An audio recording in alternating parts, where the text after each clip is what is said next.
5.2 is adding and subtracting polynomials. So it says a polynomial is a monomial. So we've talked about monomials are just a single term, no adding or subtracting. So a monomial or a sum or difference of monomials. So examples of polynomials are written. So you could have 3x squared minus 5x plus 6. That's a polynomial. Poly means many, right? You could have 2x to the fifth, y to the second, minus 3y to the second. You could just have the number 10. That technically is a polynomial, even though it's just one term. 1/2 x squared minus 3y squared, right? All of these are polynomials. Things that would not be polynomials are when you're dividing by an x, or if you have a negative exponent, or if you have square roots, cube roots, and so on of x's, okay? So we're not going to talk about those right now. All right, so the degree of a polynomial is the largest power, so the largest degree. And the standard form is when we write it in descending order. So if I had like x cubed, x squared, and so on, I would write it as x cubed and then x squared, and then, so my powers are going to descend. 3, 2, 1, none. Okay? The leading coefficient is the number out front. So let's do some examples. So if you have 2x to the fourth, or 2x to the sixth, minus 3x squared, plus 4x to the fifth, plus 18x minus 7. And I want to write it in standard form. I want to look at my exponents, and I want to do the biggest exponent first and then all the way down, okay? What's my biggest exponent? The 6. Do you guys see it? You guys are tired today? All right. So after 6, we have a possibility of 5, right? So do I have something with 5? Yep, I have 4x to the fifth. And then no 4s, no power of 4, no power of 3. 2, yep, minus 3x squared. 1 would be 18x, and then the number has no x's, so put that number at the very end. That would be standard form. So it's in what we call descending powers. Does that make sense? All right, so our degree, once we write it in that descending form, it's the highest exponent. So our highest exponent is 6. The leading coefficient is the number that's all the way out front. The number that is out front is a 2. If that had just been x to the 6th, what number would be out front? If I had x to the 6th at the front, 1, exactly. And our number of terms, so the number of things that are separated by pluses or minuses. So our number of terms would be 1 here, 2, 3, 4, 5. Exactly, there would be 5 terms. Do you guys understand that?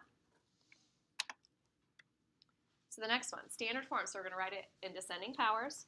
So I'm going to have 4x to the 10th. That was our highest exponent. Do I have any 9 as a power? No, but I do have an 8. 7x to the 8th. No 7, I do have a 6, 9x to the 6th. No 5, 4, 3, I do have a 2, so plus 8x squared, minus 7x plus 16. Okay, so we do this for many reasons. We write it in the standard form because it makes combining like terms a lot easier. So if I'm adding lots of polynomials together, I can kind of look to the front and I can say, okay, how many x to the 10th do I have? How many x squareds do I have? And so on. It also makes it easier on your math teacher. And we always like your math teacher to be in a good mood when she's grading your tests, right?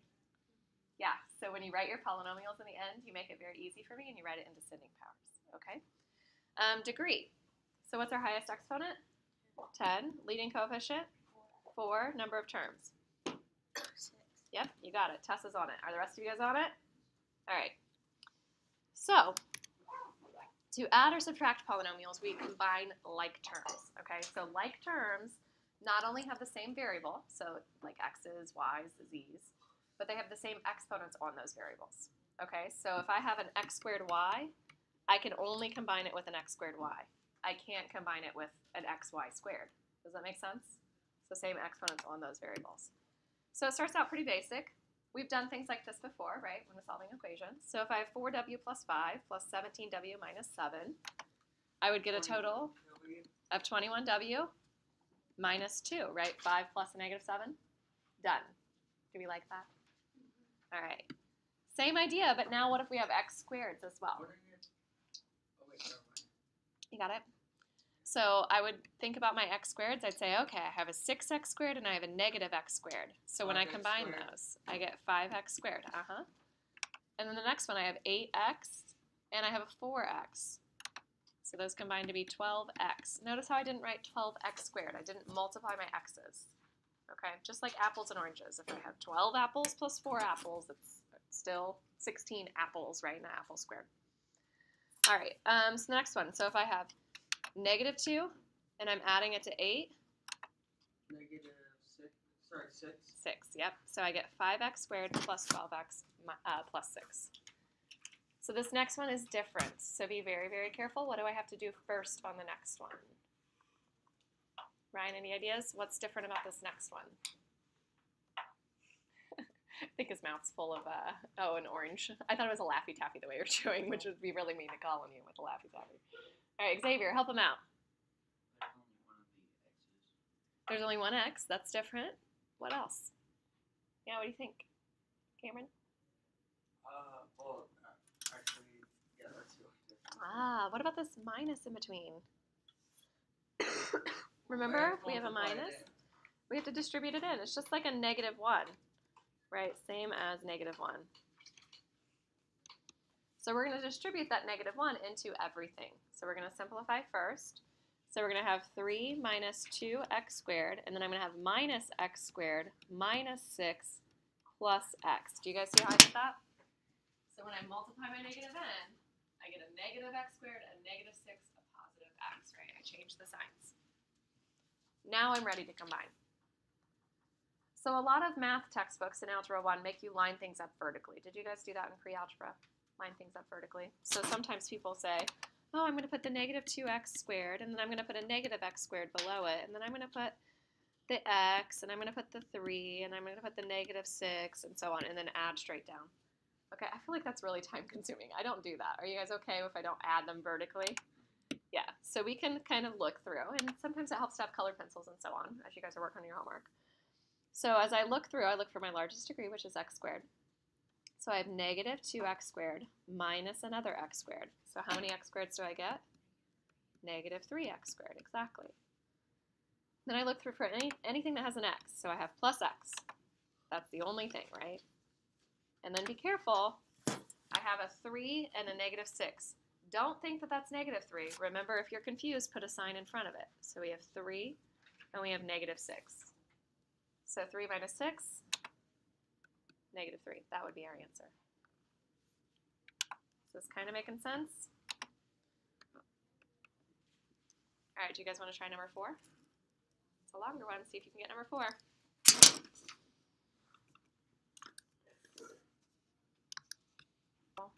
Since there's a plus, we don't have to distribute a negative or anything on this one, so we're just combining our like terms. So imagine those parentheses aren't there. We don't really need them. So I have 2x cubed plus 2y cubed plus y cubed gives 3y cubed.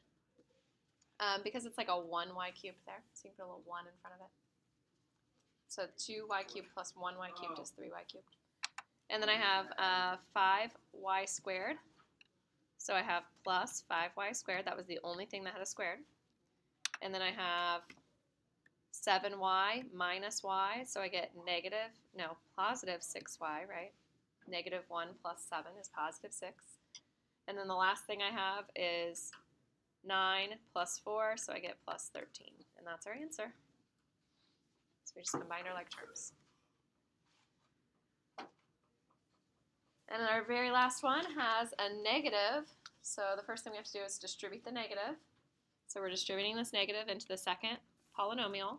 So we're going to have 4a squared plus 5a cubed minus 2a plus 8 minus 4a minus 6a squared plus 9a cubed minus 1. So we distribute it as negative 4a minus 6a squared positive 9a cubed minus 1. Okay. Now we combine our like terms. Okay, so go ahead and try to do that along with me. Look for your largest exponent, which is x cubed, or a cubed, I guess. So I'm going to have 5a cubed plus 9a cubed, so I get 14a cubed. Do we all see that? Then I look for my a squared, so I have 4a squared and negative 6a squared.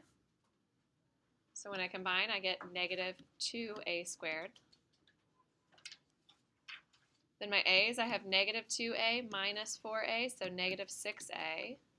And my numbers are positive 8 and negative 1, so I get plus 7. How do we feel about this? Scale of 1 to 10, 10 being easiest. Is it a 10? 9.5. 9.5. I'll take anything higher than a 9. Do we feel good? All right. So that's it. That's all we have.